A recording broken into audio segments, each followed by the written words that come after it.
నుంచి ఇతర ప్రాంతాల వారికి.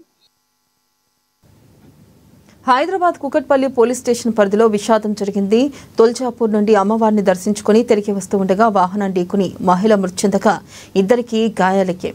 అమ్మవారిని దర్శించుకుని తిరిగి వస్తుండగా సౌత్ ఇండియా షాపింగ్ మాల్ వద్ద వారు ప్రయాణిస్తున్న వాహనం ఆగిపోవడంతో దిగి చూసే క్రమంలో వేగంగా వచ్చిన బొలెరో వాహనం ఢీకొట్టినట్లుగా సమాచారం. కృతిక అనే మహిళ మృతి చెందగా ఇద్దరు ఆసుపత్రిలో చికిత్స పొందుతున్నారు. ప్రమాదంపై పోలీసులు కేసు నమోదు చేసుకుని దర్యాప్తు చేపట్టారు.